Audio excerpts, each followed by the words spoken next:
Good morning, my friends, and welcome to this morning's update from Juve Therapy. I am back, needed to digest whatever happened against Porto on Tuesday. We are, of course, out of the Champions League and blah, blah, blah, blah. Why did this happen and how are we going to look forward? This is a totally different story. I've seen a lot of talk on social media and from journalists trying to pinpoint the reason, trying to be smartasses, trying to be know-it-alls. I do not have the answer. I have my suspicions and I have my ideas as to why this happened. In short, guys, really, this is a combination of a lot of things. Remember, we've had a lot of injuries this season. And yes, it's very, very simplistic to blame the injuries. And if we had this and that player, things would have turned out differently. Yes, it might have been actually. If Arthur has been 100%, if Dybala, who was our MVP last season, was available, maybe things turned out differently. COVID has been an unpredictable issue for us. Cristiano's been out with COVID.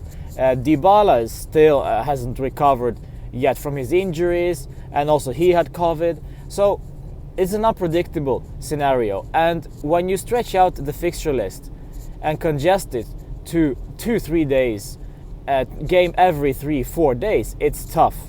It's very, very tough. And with our injuries on top, with the COVID nonsense, it's just too unpredictable. Also, mind you, speaking of the fixture list, the Lazio game was on Saturday. We played on a Tuesday.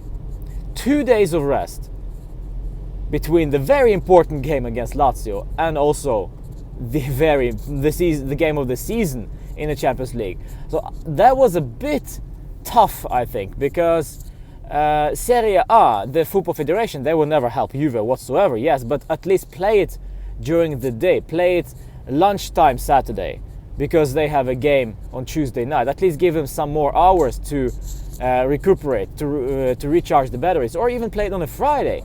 But no, we're playing it on Saturday night, and the rest is basically history. So yeah, it's tough to digest all this. And also I've seen things that I've seen fans complaining about the players are not good enough. But do we need better quality, or do we need something actually in the mentality? So we need a change in the mentality of the team. And the salaries, the bigger the salary, the bigger the ego. So for me, I'd rather go for a cheap solution, but a player who can work 100% for the team and just focus on the game at hand. Do not think about, I'm gonna run and defend because that's not my job. This is where I think just right now just popped into my mind. I think maybe actually Rodrigo De Paul would be a good alternative, because he is his stamina and his work rate is insane. So that's what we need in the midfield, and hopefully also limited injuries. But I've seen criticism towards Cristiano, well deserved, because seriously, why did you disappear in the wall, Cristiano? If there is any way, any time you disappear, that's not the time. And we pay you a bunch of money, not because of the marketing issue. We would have hired LeBron James, or I don't know, Billie Eilish for that matter. You know what, just to promote our club. But we are also paying you to play, and play well. And granted, yes, he plays exceptionally well. He scored 20 in 21 games in Serie A, yes. But that particular moment, you should do much better, Cristiano. Much, much better. So I will criticize you for that moment and the fact that you've been toothless that game and just not good enough. So the questions are, of course, out there. Should we get rid of Cristiano? But the question is, though, would he want to go? If he thinks, I've seen some rumors this morning that he thinks that this club is just not good enough. The team is not good enough for him. Well, sayonara, see ya. That's fine. Let's just cut the ties and see you later. Because if you are complaining about the team, well, the first thing that a champion must do when losing is look at himself and what did he do wrong. So if these are only rumors, of course, but if the first thing he did was to complain about everything else rather than himself, well, I'm sorry. Then look at yourself first and then look at others later.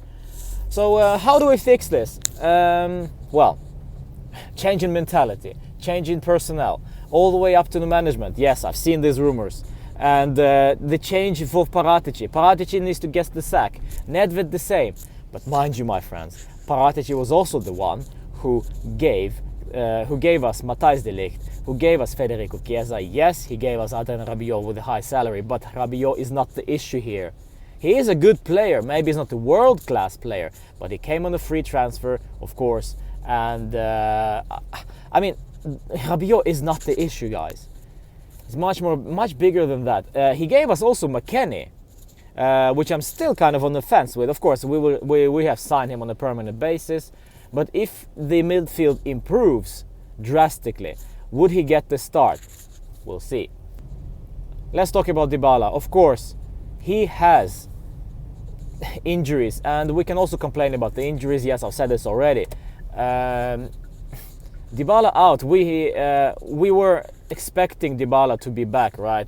He was our MVP last season. And what's now? He's been MIA throughout the whole season. So of course we're gonna suffer because of that. So yes, we have been unlucky.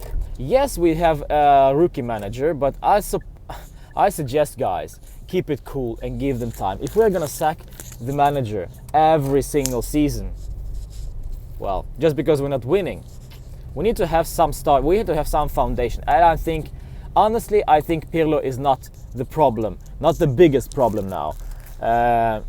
We have bigger issues out there, and if we are firing Pirlo, who's gonna come and change it all? We still have guys like Bentancur, McKennie, Ramsey in the midfield. We'll still have Demiral, who is hot-headed. We'll still have guys like Cuadrado, who is not getting any younger, Bonucci, Chiellini, and all that. So it is what it is, guys. It is what it is. This is just my small rant. I gotta run. See you on Friday for Juve therapy session. Fino alla fine. As always, the club, I will support my club. Fino alla fine.